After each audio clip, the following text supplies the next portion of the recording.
అందరికీ శుభోదయం. నా పేరు ప్రణీత. వీళ్ళు నా స్నేహితులు రిషిక, లింగేష్, లీనా, హితేష్, భరత్. మేము ఈరోజు సర్వేపల్లి రాధాకృష్ణ గారి గురించి యాక్టివిటీ చేయబోతున్నాము.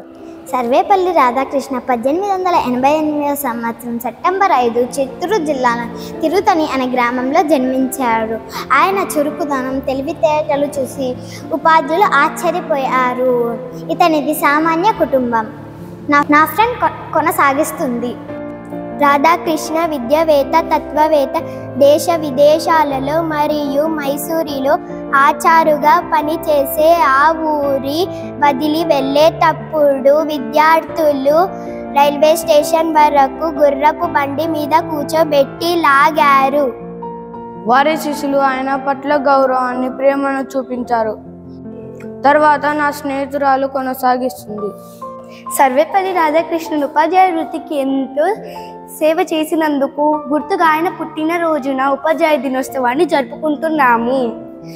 అంచెలంచెలుగా ఎదిగే రాష్ట్రపతి పదవిని పొందినందుకు భారతరత్న అవార్డుని ఇచ్చారు.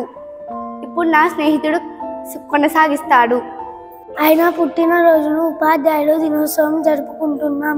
మా పాఠశాలలో రాధాకృష్ణన్ చిత్రపటాన్ని ఉంచి పూలహార వేసి ప్రధాన ఉపాధ్యాయులు ఆయన గురించి మాట్లాడారు. నా స్నేహితుడు కొనసాగిస్తాడు. ప్రతి ఒక్కరూ ఆయనలాగా ఎదగాలని బోధించారు. ఇటీవల రిటైర్డ్ టీచర్లను సన్మానించి గౌరవించారు. సర్వేపల్లి రాధాకృష్ణ గారి గురించి మేము ఈరోజు తెలుసుకున్నాము.